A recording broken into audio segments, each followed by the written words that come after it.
Hello and welcome to the OverShadow Shadowcast with your hosts Abigail Mott and Tommy Anderson. That threw me because you said my name first there. Yep, it shouldn't be that way around, should it? Do you always say my name first? No, I say my name first. I tried it the other way around and it just doesn't sound right. No, it's like when people say Decanant, it just doesn't work. No. I am first. Phil and Holly, it has to be Holly and Phil. I am he of the large breast and massive forehead. I think that's how Holly Willoughby got started. She modelled bras, didn't she? No, she didn't. Oh, she did. No, she didn't. She modelled something when she was 15, I think, like a bikini or something. No, I don't think so. Oh, well, I think I know more about it than you. And Ant obviously has an enormous forehead. That's just a thing. I don't think that has anything to do with his career. In fact, he looks like a snow globe that can look back at you. Why are you being mean? How am I being mean? You're being mean. How am I being mean? You're being mean. How am I being mean? By saying mean things. The truth doesn't qualify. Right. You're a mean man. Yeah, that's a point, actually. Are you not the one who just punched me? I did not punch you. I accidentally hit your chin. When you went to play punch me. Yes. And then actually punched me. I meant to stop before I got there. And you didn't. I didn't So it actually went punch from being you. a I tapped you. play punch to a punch. Oh, it was just a tap. It was a tap. Oh, it was just a wee tap. Oh, it was just a wee tap. Oh, just a wee tap. Six this is teeth on the sounding table. an awful lot like domestic abuse. Oh, I didn't. I just tried to help you up the stairs and you fell down them. Don't joke about stuff like that. I don't find stuff like that funny. I joke about everything because if you can't joke about it, you can't talk about it. Can we just get on with this? That's just the way that I don't know if it works like Stop that for going off on everyone, a tangent. but for me, that's the way it works. If I can't tell a joke about it, there's something wrong. And With you. Exactly. And that means I'm uncomfortable. And if I'm uncomfortable, I can't talk about it. So I use the humour to help me be more comfortable. Other than me talking about things and having a laugh, what have you been doing? How does that count? How does me talking about something equate to what you've been... So, I've been talking about things and having a laugh. What have you been doing? Not been playing much. We played a little bit of Halo the other day because I managed to find a spare hour. And it's been a long week. It's been a long week for me. Doing a bit of overtime and it's been a long week. How long? Very long. Okay. At least 7 days. Okay. We did the mission keys on the playlist A New Threat. So we finished that playlist off. Yes. Pardon? Yes, we've finished it. Yes, we have. Yes. If I fall asleep, please wake me up. Before you go. No, just while we're recording this, just poke me in the arm and go, Abigail, wake up, wake up. So, You're snoring, that's just me. Yeah, and let's be honest, she's not the necessary one, so it's not a big deal. You can just sleep. Okay, night. Night. Yeah, so we finished that playlist because we'd played the other 3 missions before. So I think that leaves... You've done... Is it 2 or 3 playlists? Okay, right, she is asleep. And I've done... I've done like 3 playlists. You've done 3? Yeah. Do you remember what they are? Legendary, No. A New Threat, and something else? No. Easy? Normal? I don't know, I can't remember. I've done Legendary, Easy, A New Threat, and the Vehicle Missions one. I should be able to do all of them, but Lasso just seems like a bit of a pointless exercise in self-hatred. I'm not gonna lie, when you said let's play some Halo, I thought, oh, okay, great, I just need to like relax. We'll just do like a little snipey versus mission or something like that, and you're like, no let's do a playlist. It's not called a mission. Just let me say words! Not the wrong ones. Come on, what's it called? A versus match. No, it's multiplayer match or a custom game or something like right, that. Thing. You wouldn't... That thing just call where it we're like multiplayer. trying to kill each other over and over again. Competitive multiplayer. That thing that I try and win, but you Multipass. always win. And then I say, no, whenever I die. Yeah, then you go, no! No, I don't. I hate you! I hate you! No, I don't do that. I go, no. Oh, no. Oh no, I've never not gone, won. I've never gone, oh no. Oh no, Oh no. I've no won. No, I just go, no. Or I swear at you. Yeah, you tell me off. No, don't kill me, you beep. No, why'd you do that? Yeah. Yeah. So just in case anybody overheard, misheard that, she said, "Oh, why did you do that?" But that was her quoting herself while we play Halo. I didn't actually just do anything. She's like, poke her in the eye. "Oh, why did you do that?" Yeah, I thought it was quite good actually. It was very quick because you said we'll play for an hour and then we only play for half an hour. No, it was 40 minutes. Was it? The timer was like 38 minutes and 56 seconds or something like that. But I think that it was on a heroic. No, it was on normal. Normal, sorry, and I didn't die. And you did a lot. Yeah, but you shot me in the head at one point. I did kill you, but you ran across my field of fire with no shields. So there wasn't much I could do. Kept blowing up. Yeah, you're a bit slow to react. And also, I think it's been a while since I played it though. Yeah, I think that was why. Because if any of the carrier forms just fell down at your feet to blow up, you just sort of ended up standing next to them. Yeah, because I was trying to play the secret game, but I kept getting angry at it because I kept dying. And I hated it. Yeah, I think you need to... I think I'm going to have to tell you what it is so you can help me. Right, well... But I won't do that yet. Yes, not yet. I'll try and finish it by Christmas. Okay. At the moment we are on the 18th of October. No, it's the 18th of August. I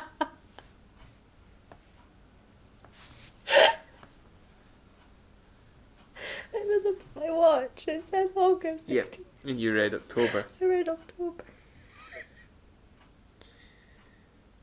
I'm so tired. I'm now kind of trying to I'm now getting to understand why the corner to corner I tried to explain to you didn't sink in at any point. You kept getting it wrong. So it was a mission inside a ship, and I thought I'd try and teach Abigail some cover to cover moving, and then doing it in co-op. Try and give her a bit of an advanced tactic to use. So you run to a corner or a piece of cover, and you hold that while the next person comes up and goes past you to the next piece of cover. Why did I read it as October? So you try and move to the next piece of cover, and then when the second person gets there and stops, the first person starts moving again. But Abigail would just run up to the cover and then just run straight past the cover and keep running. Just, okay, I'm going, and just keep running. Yeah, because I thought that's what you meant. So I stopped and explained it again, and she did the same thing again. It got to a point where she did listen, but if there was an enemy anywhere in sight, she would immediately stop doing what she was supposed to be doing. And Panic. Eventually, after enough time went past, after I had given her repeat lesson, she would then immediately forget all the rules and just keep doing it anyway, doing what she was doing. I couldn't stop you reverting to it. I eventually did get it. Like when you had no shields and just out of sheer boredom ran straight at a group of enemies. I had thrown 3 grenades at them, so you were definitely going to die if you ran at them and just went, whatever, I'm going to do it anyway. And then I died. Yeah. Actually, did I? Yeah, you did die. Oh, yeah. Yeah, you're standing right in front of me, and then you mysteriously disappeared. So I'm assuming you died. But yeah, it was an experience. I think you were just so tired you couldn't do it properly. No. There was that one point though, remember, where I seemed to get like sucked out of the ship. Yeah, like I was standing next to the edge, and then suddenly, without touching the controller, my character started to move forward. And I think maybe you had gotten to the point where the game just took over. Or I was standing on like an edge that I hadn't noticed and slipped in.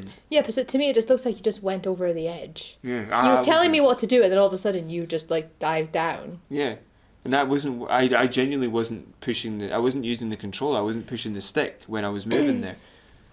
So I actually thought you'd run into me from behind and pushed me over. Yeah. But I've just been remembering that you can't do that. You can't push the other player in this game. But you said I played well. I did say that. Was I impressive? No. Well, I think the real we split the roles. You took a sniper and shotgun, and I took an assault rifle and a shotgun. Yeah. So I was killing all the tiny wee things. So I got a lot more kills than you. But there were also enemies I shouldn't have got more kills than you. Yeah. Like elites and stuff like that, because a shotgun and sniper is a far more potent combination than an assault rifle. Yeah. But they kept running away. I'd have it in my sight and then they would run away, or they would shoot me and then obviously I'd lose my target. Which was incredibly annoying. Yeah, I think there needs to be a bit of a speeding up with the sniping, if I'm being honest. It's easier to snipe in later games because you don't click with the stick, you pull with the trigger to aim. Yeah. In 5, but in the rest it's click with the stick. You just need to get a bit faster. Yeah. But other than that, yeah, it was good. And you did get stuck once with a grenade. I'm not sure. You must have been so focused on what you were doing with the sniper, you didn't notice the giant blue ball flying at you and sticking to your groin. No, I didn't. And then you started running back to me. It's like, can I see them from your angle? And I turned round and you're running at me with a grenade stuck to you. Ah! I have also been playing a little bit of The Sims 4. Mm-hmm. Because I don't know if I said this, I kind of was like, what was it? One of the characters I had was. Oh yeah. I was getting him to have like kids with like every So woman. it was a family tree, and he had about. It was just like his parents, like 6 children, and then 73 grandchildren. All of them were his. Yeah, all his children, not Yeah. grandchildren. Yeah. No, grandchildren for his parents. That's what I'm saying. Yeah, but Yeah. like him specifically, yeah. Yeah, so it was all his kids. I mean, he's not as ambitious as me, but he's definitely further ahead. Yeah, I was having to create new Sims for him to meet constantly. What, can you like wear the women out? No, but there's only so many Sims you can have per household. You can only have 8 Sims per household. Right. Okay, I've got you. I was just thinking for a minute there that you would see his kids can grow up and become women, right? Yeah. Does he become too old to make babies? No. Women do and men don't. Right. Okay. So what about? Does the game prevent children from? Yeah. Right. Okay. You can't. Not with cousins. You can't. Siblings. You can't. Okay. I just wanted to double check that. Yeah. Because there are games which specifically don't. Like things like Crusader Kings. You can marry.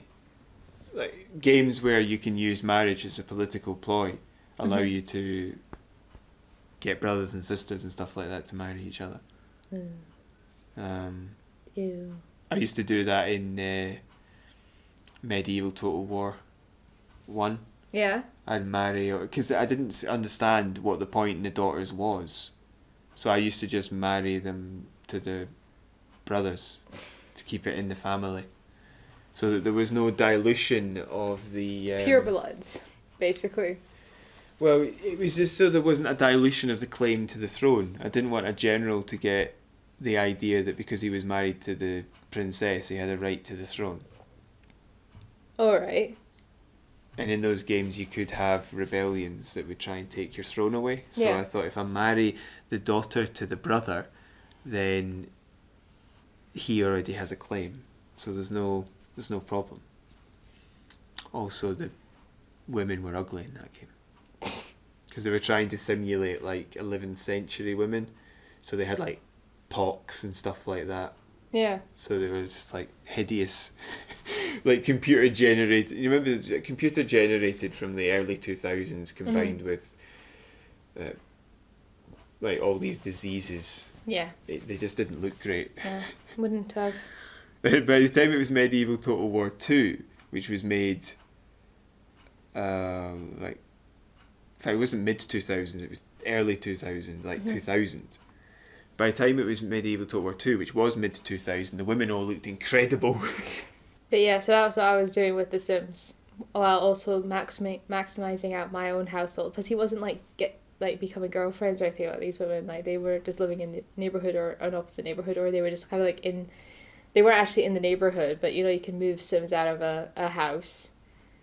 They don't need to be in the neighborhood, but you'll still have contact with them. So he gets visitation rights. Yeah, I ruined one because I accidentally asked a sim to just be friends. I didn't mean to do that. I meant to ask, how was your day? And now she hates me, so I'm like, oh, she's too old to mess with that, so I'll just go somewhere Just else. kill her off and No. put someone else in. Yeah, no, I don't kill them off. I just move them out. I just, because I don't want to kill anyone. Oh, right, okay, so I'm the murderer in the group. Yes. Yeah. I used to make myself in that Sims one, and I made myself a scientist to see how far I could get through. But for some reason I always gave myself a moustache. And I don't know why. Just one of those handlebar legs that you could twist when you're doing evil No, like deeds. a sort of like Tom Selleck moustache. Alright. I don't know why. Because I hated the moustache, but I constantly gave myself it. It's weird. I don't know why. At least I think maybe I'm misremembering. Maybe one of the other characters in the game was identical to me, but had a moustache, and I hated the moustache. You know? Yeah. I'm not sure if I'm missing, because this was 15 years ago. Mm-hmm. So it's kind of difficult to remember, but I think I might have given myself a moustache a lot and then hated it for some reason. Anyway. Maybe just secretly hated yourself. Right, so other than your baby factory and not being able to play Halo anymore, what were you, did anything else? That's it. That's all I had time for this week. It was pretty much my day with coming home and just sleeping. I played some Fallout, but I'm just I'm now hitting my stride in the main story because I haven't actually done that much of it before. Mm-hmm. I stopped pretty early on in the story so I could do everything else. So I'm just going to run through the main story now. I will speak no more of Fallout 4 I need to play that at some point. until I have something to speaketh of. Very well. Shall we move on to the stories we would like to discuss? We shall. I don't know why you're talking like this. Because I felt like it. Okay, so the first story is in relation to Epic and Fortnite. So Epic is being sued, because of data breach in Fortnite. Oh no! What? No. No! Are you worried about Fortnite or the people who've been data breached? The people who've been data breached. I have been data breached. It's a scary thing. Yes. The breach was present in a subdomain. Okay. Okay. Which allowed pirates. I've called them pirates because I don't know what else to call them, but I want to call them pirates. Hackers. What else is a good word? Thieves. To launch, I think it's an SSN attack. Please tell me what an SSN attack is, for as I do not know. So SSN stands for Secure Service Network, I think. Okay. And that is a network behind a firewall or IPS containing system which can be accessed from both the internal and external networks but cannot reach the internal network. A lot of words there. Yeah, so I think what it means is it's a secured off section Okay. of the network, Yeah. which you can access Mm-hmm. from internal or external networks, but it cannot interact with the internal network itself. Okay. So it's less, I don't think it's a place to put stuff. I think it's a place, to keep it safe. I think it's a place to put stuff when you're trying to keep everything else safe. So it's not like a prison. Well, yeah. So it's not like a safe where you want data, put it in there. It's more like this is a potential vulnerability, so we'll just cordon it off, and that way, if anybody does hack it, it's not a problem for the rest of the network. Okay. So that's SSN, and I believe that's what the attack. I think that's what the vulnerability was that they could have attacked. The reports I read and listened to were not entirely explicit about that, and I was also struggling with the accents. I usually am okay, but when they use an acronym that's quite small, sometimes I might miss a letter. I think it was SSN. It's the only thing that makes sense. Okay. So this is the theory, right? You send a message to a player with a link in it. When the player selects the link, it allows the hacker from the movie Hackers to observe the player's personal information as it's entered, I think. Entered in, or ever used or utilised or anything like that. Okay. Once obtained, the hacker could then access the account. And actually, what would we call them other than hacker? Because hacker sounds lame or really cool. I just want some... Cyber attacker. No, that sounds way too cool. Basement occupier. So allow the basement occupier to access the account and spend money on in-game items. Okay. Because they'd have the person's personal... Yes. However, there's no evidence that anyone's actually done that. It's just that it was theoretically possible. So the issue here is whether or not reasonable standards were met. So hold on. So there was no attack, but there was the potential No for an attack. evidence for an attack as of yet. But somebody found the data breach. Somebody found, months and months and months ago, somebody found this potential vulnerability. Okay. And so the question here is, did Epic do enough to tell people? Did Epic do enough to keep everybody's information safe?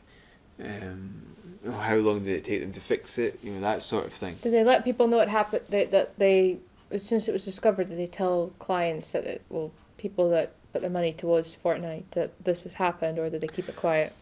I think people found out, but I don't think that Epic explicitly contacted players and said, this is a potential weakness we have. Right.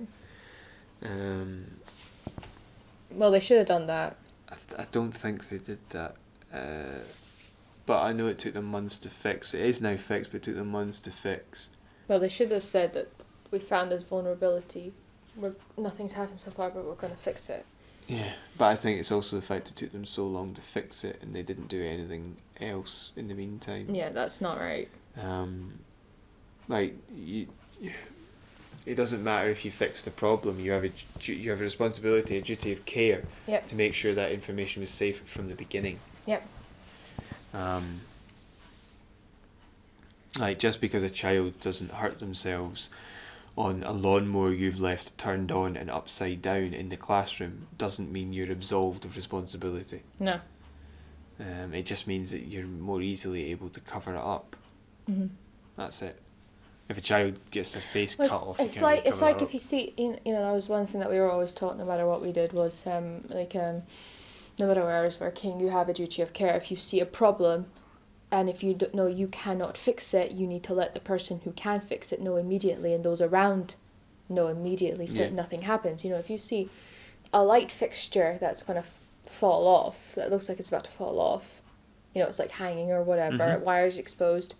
I can't fix that. I'm not a qualified electrician. I need to go let whoever the manager or whatever site coordinator or whatever it is needs to know that immediately.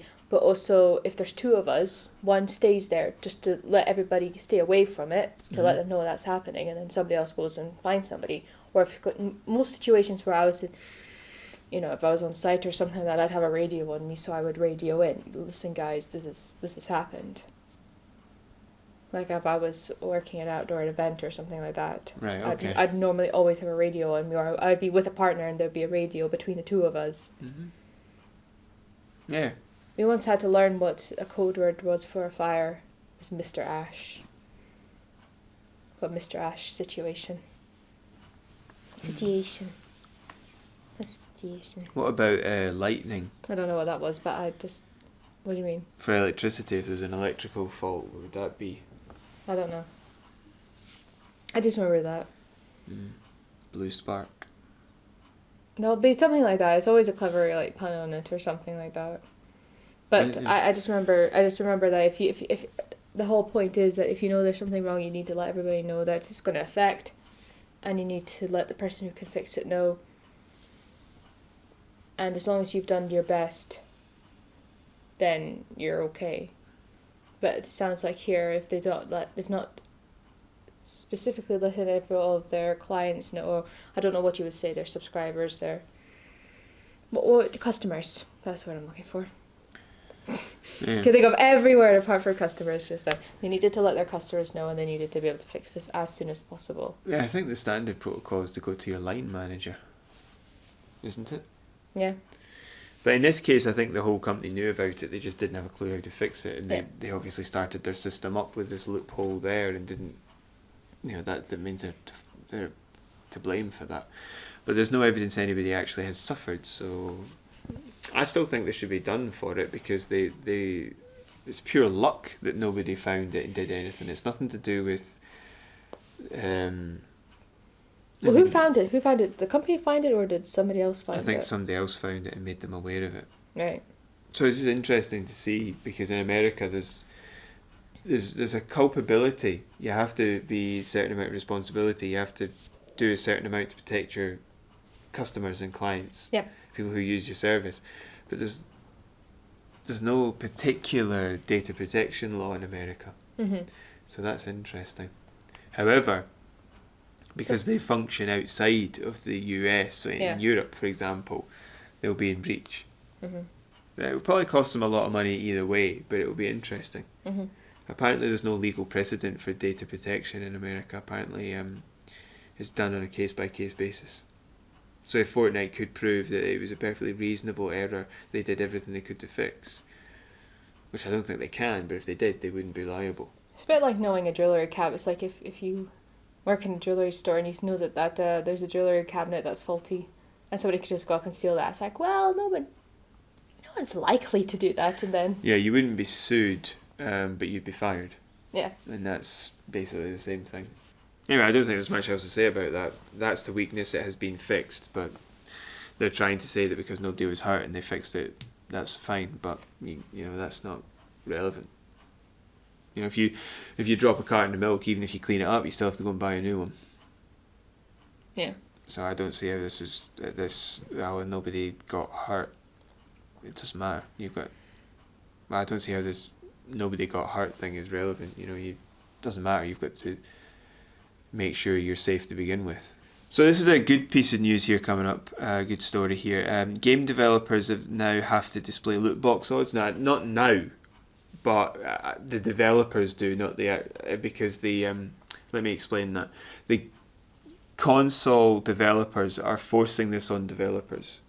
So they're saying that if you want to have your game on our console, you have to display the odds of getting a certain rarity of item within a pack.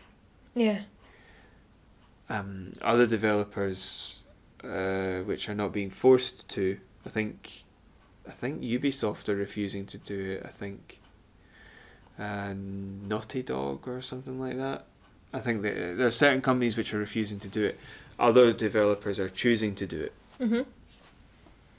Now the console developers are forcing this on the developers as of next year. So they now have to, as in new games being developed, have to have that built in. Mm-hmm. I'm not sure how retrospective it will be. Yeah.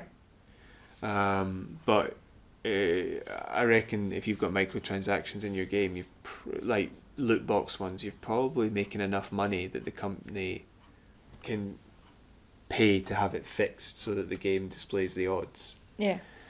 Well, it's good that this is happening. Yeah. I think there is an interesting thing though that while this is good, it doesn't actually necessarily tackle the issue of loot boxes, but also, even more importantly, is that this is an in-industry rule. So it's not even in-industry, it's in-console rule for the three major consoles. There's no independent verification of the loot box odds. So while if the loot box odds are not as they are displayed, you could sue because of false advertising, you can't actually find out if the loot box odds are the same because you don't have gambling machines are taken to an independent evaluator for verification. Oh right, I didn't know that. Yeah, so that if it has to have a certain potential to pay out And so they test the machine through millions of cycles to make sure that is exactly what would happen. It's like 3 in every 1,000 games would win. And that's exactly what should happen here. Like 3 in every 1,000 games should win. And that's exactly what will happen here. It should happen here, but it isn't. It's totally... We trust them to tell us exactly what's happening. Where I just don't put it past a company like Activision or EA to massage the numbers. Not necessarily lie, but maybe cut down decimal points, you know? Yeah. Because you could technically just put less than 1%, and technically, you know, that's accurate. It's just not... As accurate as it could be. It's not specific. Yeah. It could be 0.01. It could be 0.1. You could say, well, we're going to round it to the nearest half. Yeah. In which case, or to the nearest full percentage, in which case it would be 1% when it's actually 0.1. And then, you know, people start to think they've got a higher chance. You know, you could massage those numbers without technically lying. And that's still, I'd still say false advertising, but, you know, I wouldn't trust those people who use loot box mechanics when they know that it's gambling. I wouldn't trust them. If they're capable of lying on that scale, they're capable of massaging numbers. Mm-hmm. So I don't trust them to do that. I do think this is a good step, but it's a small one. It's not a big one. It needs to be legally enforced with an independent body. You know. Maybe that's what this will lead to. Maybe it'll lead to more people saying that they don't think that this will be. When you get to that point, I reckon what you'll get is just loads of countries banning them. I don't think you'll ever reach that point. I think the country will just say, you know what, we're banning these. Mm-hmm. Interesting thing here about transactions.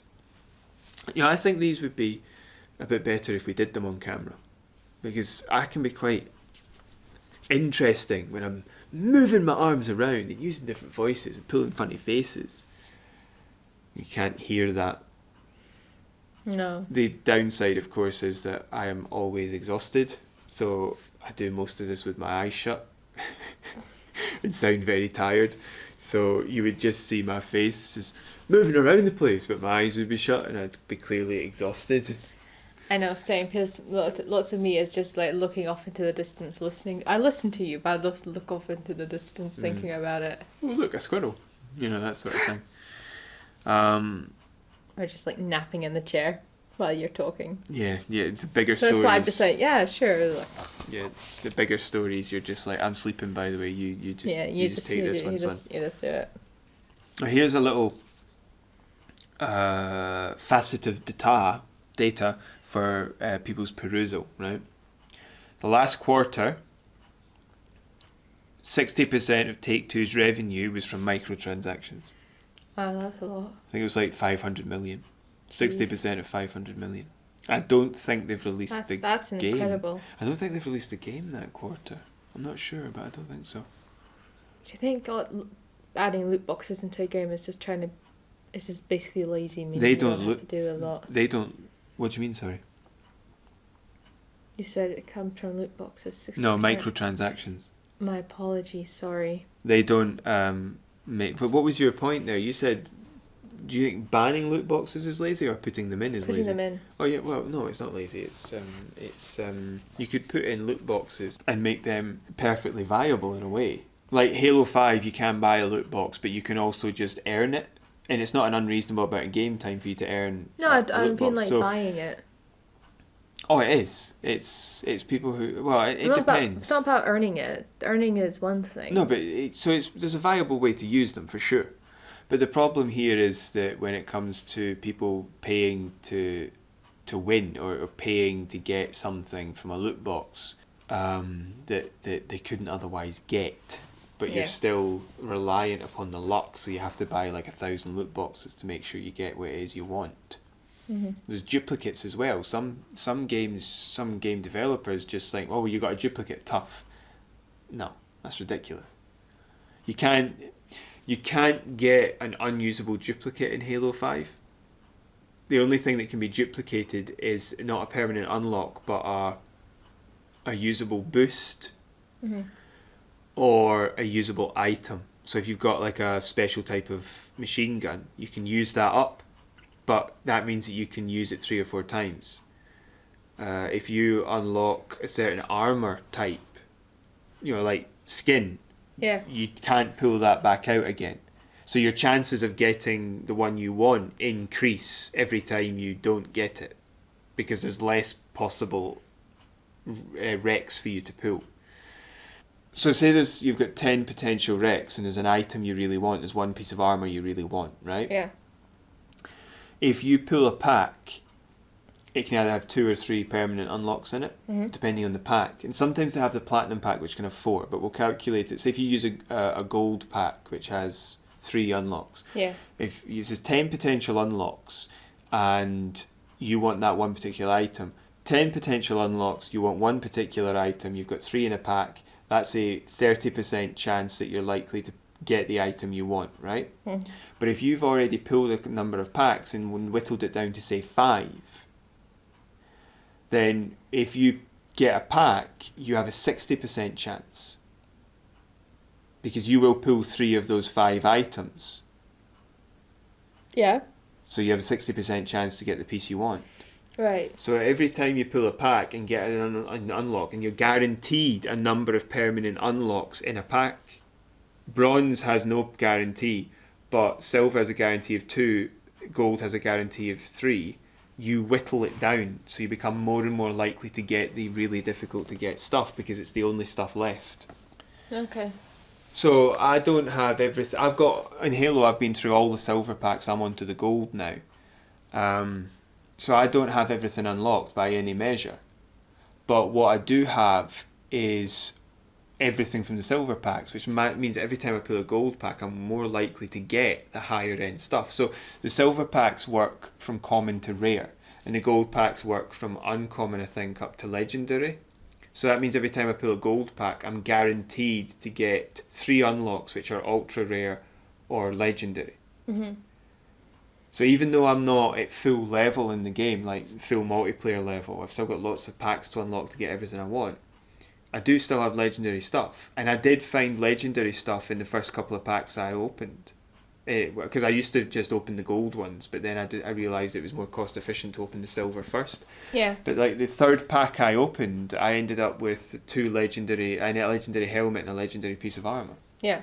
So it's obviously you do still get legendaries if you haven't unlocked everything else, but you're guaranteed to get the legendaries if you open enough packets, which you can earn by just playing the game. Yeah.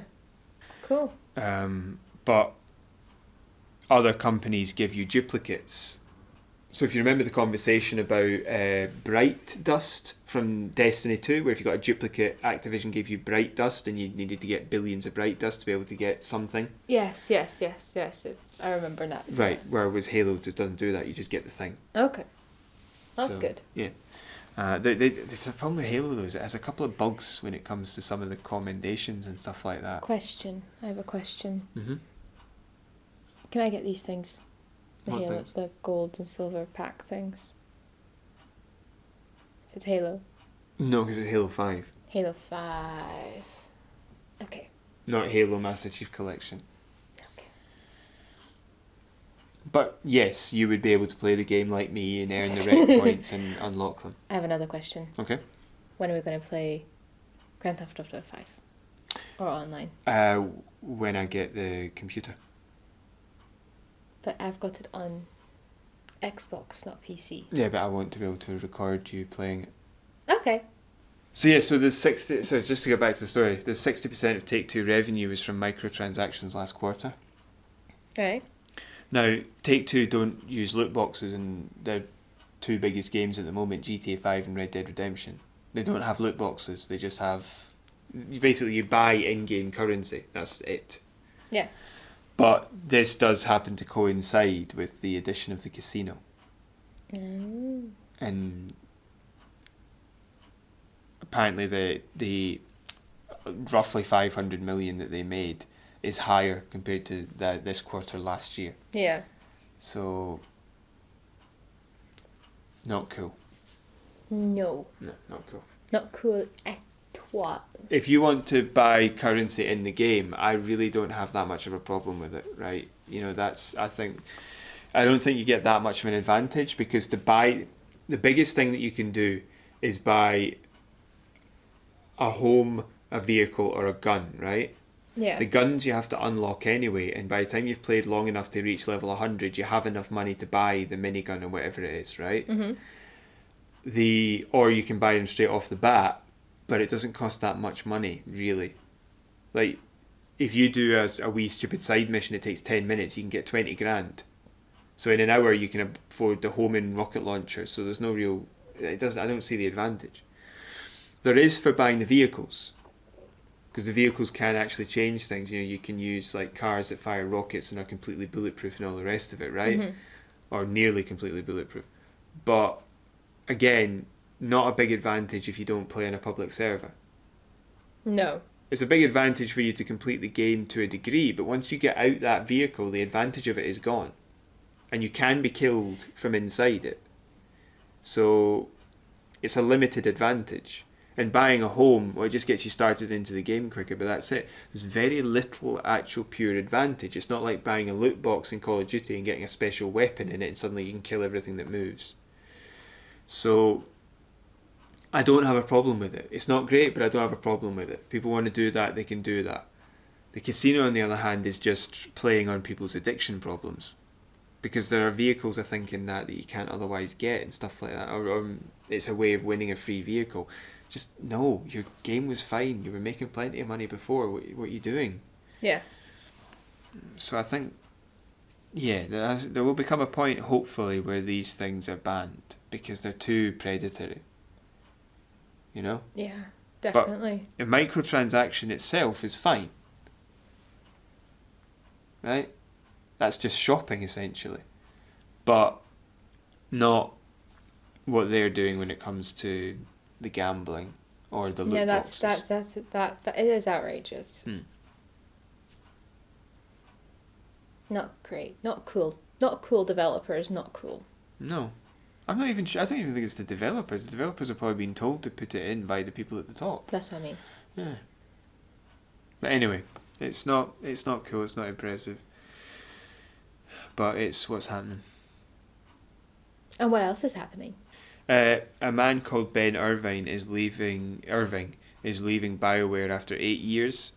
He is Anthem's lead developer. Was he always the lead developer, or was he? No, I don't think. Was he? Shall I look at this up? Yeah, I don't think so. They mentioned in the report I read that the Anthem's development was shifted from one base of operations to another, from Canada, I think, to America, because the American base of operations had more experience with online games. So the Canadian operation made the game, and then they gave it to the Americans to the American operation to fix. I personally think that most things go the other way, but I think that's what happened. And I'm trying to work out, he is the lead developer on it, but the fixing of it. So I don't think he was involved in its release. But I'm trying to remember which base of operations he was in. I think he is in the American base of operations. I don't know, because I'm just looking up and it keeps just saying producers and just gives me like 4 different people, including developers. Bernard. Yeah, I don't believe he was involved in the original development, because they were talking about that. They were saying that developers get more street cred from being part of the original release team, not from being the team that fixes it. Yeah. So that might be different in the case of Anthem, because it's so royally messed up. But it still wouldn't be as much as releasing a game that worked. Okay. So they're thinking that he's taking the opportunity to leave Bioware because it doesn't work the way that it used to, and that he's now able to go and actually make games that he wants. He's jumping ship. yeah, for his career, but also because he hates making whatever they're making. I mean, it's 8 years means 2011, so I feel sorry for that guy, because he probably wasn't involved in anything that BioWare made that was any, apart from Dragon Age Inquisition, which I heard was actually quite good. Mm-hmm. he wouldn't have been involved in the first, like in Mass Effect 2, or even before that, KOTOR obviously. He wouldn't have been involved in any of that. So he would have just been involved in the dross that they've made since. Dross. There's a couple of good I like games that in there. word. Dross. Yeah, apparently most of Mass Effect 3 is absolutely good, like really good, and Inquisition is very good. It's just games like Andromeda, Anthem, things like that, which are just, they're EA games, they're not Bioware games. Yeah. Falling apart. So I think that's why I think Anthem is got to be partial. It's got to be, one foot in the grave. Yes. Yeah, this is 1 foot out of the grave. Like, the lead developer's gone. Lots of other lead developers are gone. The creation of the game was a nonsense. The fans hate it. There's no player base. How do you fix that? Don't think you can. No, I think you could, but I don't think EA have any interest in it. So I can't see how EA could fix it for their benefit. So they might not. They might just say, that's it, it's done, sweep it under the carpet. Move on to the next thing. Yeah. Then sweep that under the carpet and move on to the next thing and then just repeat it. Yeah. Well, the thing though is that EA and Activision, like we said before, if loot boxes were banned worldwide, they would crash. Yeah. They would crumble. That would be it. It's possible for EA to pivot because of all the IP they have, but Activision couldn't. Activision are entirely based on Call of Duty with loot boxes. They just don't have anything else. So if we could do something about that, if we could ban loot boxes, limit microtransactions, you've got ban paid for loot boxes and microtransactions. Indeed. I think you could really harm some major evil companies.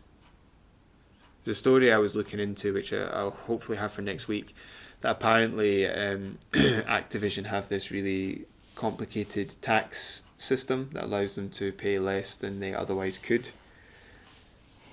possibly to the tune of billions. Yeah. So I'm going to look into that and see what the answer is. So hopefully I'll have that for next week. Good.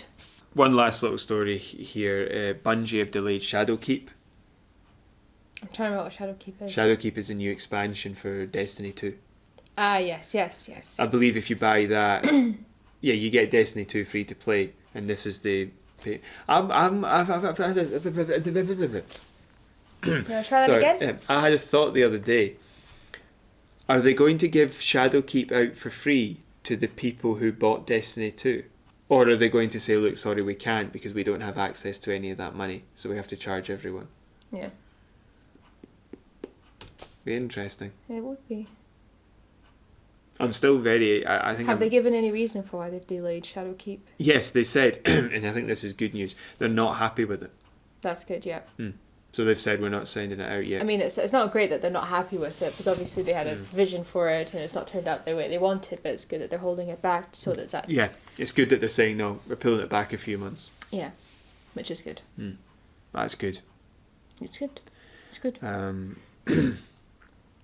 It bodes well. Because apparently Forsaken was really good and it got a lot of people interested in Destiny 2 again. It pulled it round. It said this is the game we wanted to make. Yeah.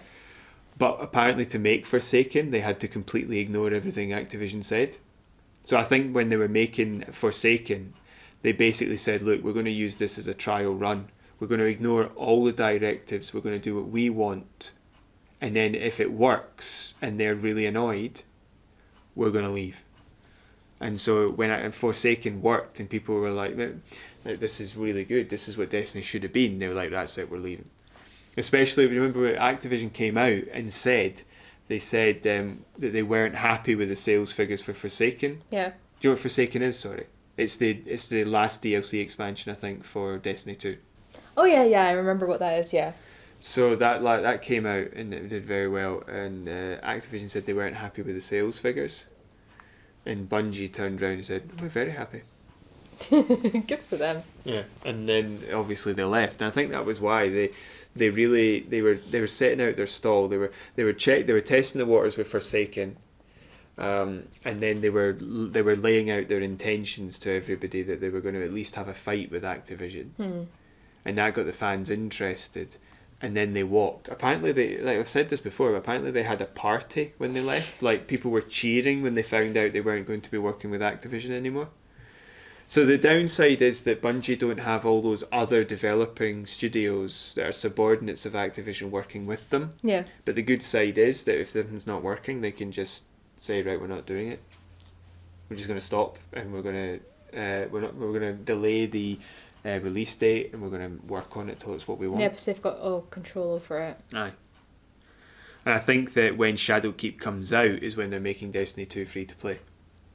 Cool. So you have to pay for Shadowkeep, but you get all the rest of Destiny 2 for free. Okay. I was hoping that they were just going to make Destiny 2 just free to play. Well, it is free to play. All the rest of Destiny 2 is free to play. So it's the main game in like 3 expansions or 4 expansions. But you have to buy Shadowkeep. Yeah. That's what I But mean. Shadowkeep, the thing about the DLCs now is they're not going to be these tiny 4-hour stories that you spend 20 quid on. It's 30 quid for like 40 hours, I think. Yeah. Or 20 to 30 or 40 hours. Okay. It's like a full big thing. Yeah. Like when they made the season pass for the 2 DLC for The Witcher 3, it was the first time The Witcher had charged for its DLC. And it was like 10 or 20 quid, but it added 10 or 20 hours to what you were doing. Like it was like a game's worth of extra content. Yeah, basically like £1 for an extra hour type of thing. Yeah, compared with like a lot of... That's how they value games now, by the hour, £1 an hour. Well, it should be. But it's sort of like... I'd have had to pay £100 for Dragon Age, but... So that's a bit unfortunate. That should be a limit, not a match. You know, like... If you want to charge 60, it has to be at least 60 hours, but you can charge less if your game is 1,000. But it's like Call of Duty. Some campaigns will take like they used to be like 14 hours, but now they're like 6. Sometimes games of that ilk, like first-person shooters, can have quite short campaigns and stuff like that. Yeah. And they charge like 60 quid. Like games which are like you've played the Wii version or. Of Deathly Hallows, haven't you?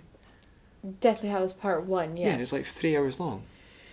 I can't remember how long it was because it was a very long time ago I bought it. But it was a short game. It was a short game and it wasn't very interesting. Yeah. Because obviously Deathly Hallows, it's not going to be because they're in most of the real world. So there's not like fly on a broomstick and stuff like that. But it looked boring, but it was also short. Yeah. Like they did a quick look at it in Giant Bomb, and it was like half the game was covered by the time I did they buy stopped. it when it was on sale, like quite heavily on sale. Yeah, because it was probably disastrously selling badly. But the and point it wasn't a great game to play on the Wii either. Yeah, but the point is, it was full price at one point. Yeah. And to have a full price game last 3 or 4 hours is ridiculous. Yeah. You know what you could argue is a running time on the back. You know, sort of like somebody has to put down an estimated running time because they do it with movies. Yeah. But, you know. But it's disappointing that it's not coming out yet. But it's also a good story, the fact that they are taking the time to actually fix it. It's a really good story because they're saying they just said no, we're delaying it. Like I'll tell you how good this is.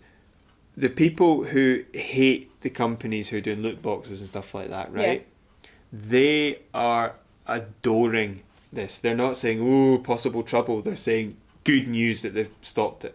Yeah. And I think that sort of sums up. It sums up the depth of feeling of fealty that people have for Bungie at the moment. Yeah. And I think that's really good. Same.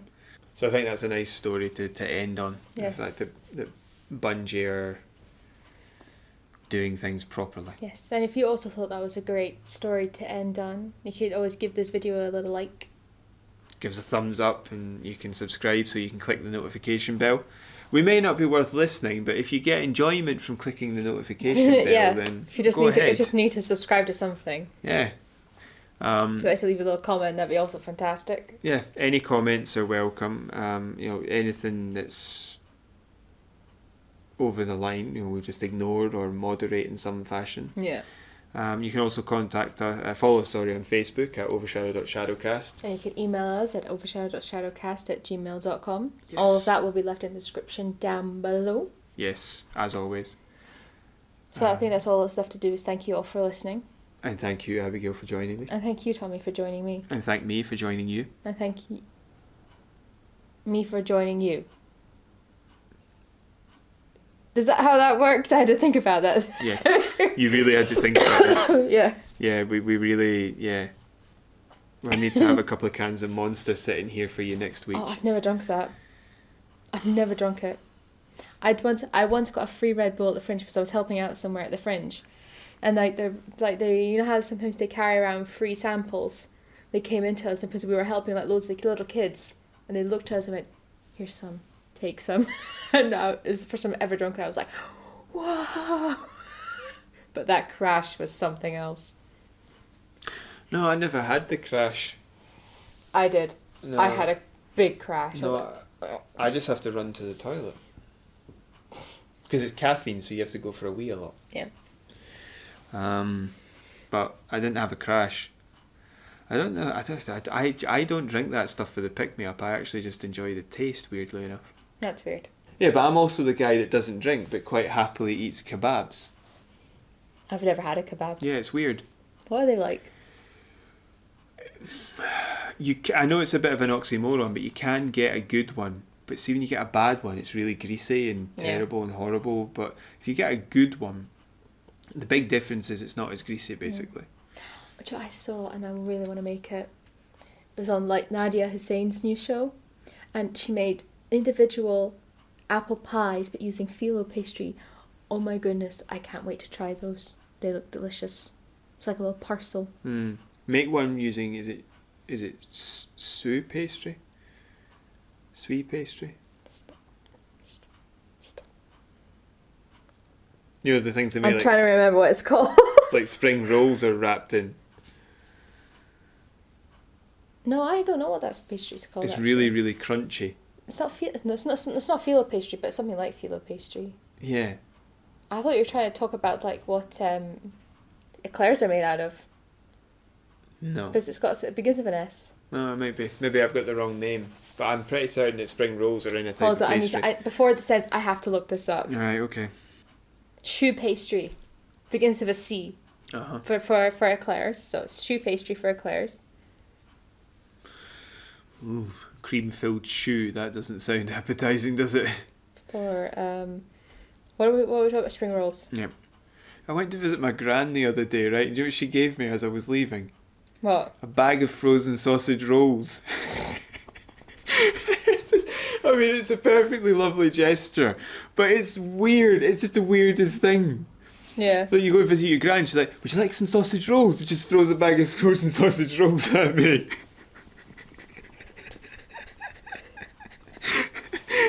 I'm trying to find what kind of pastry it is. It won't say, but people keep calling it. It says phyllo pastry.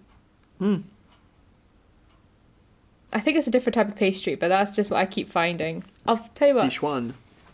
Where do you see that? Sichuan. That's the Sichuan food. That might be a region of China. Probably. Is there a second chin?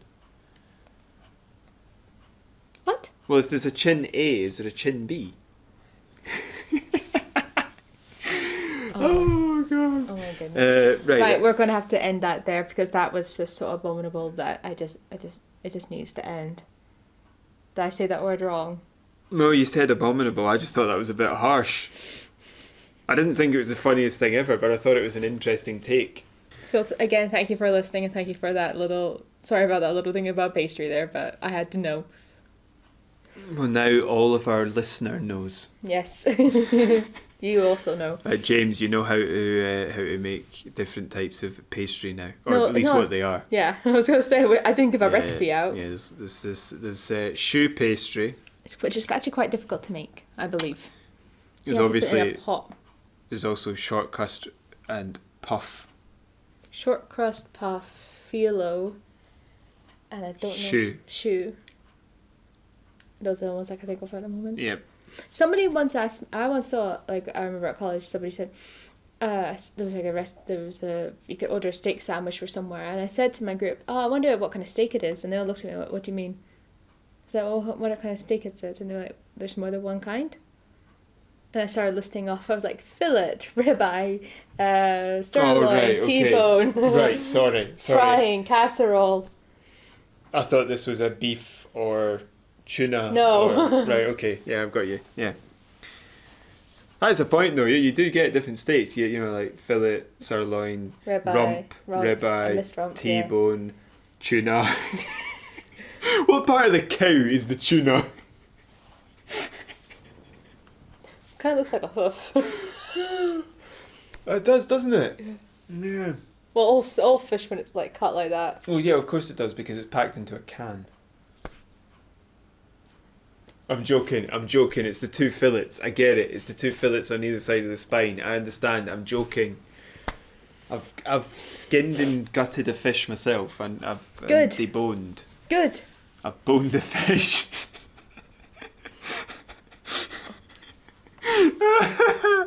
Oh, I'm gonna end it there. So bye bye everybody. bye.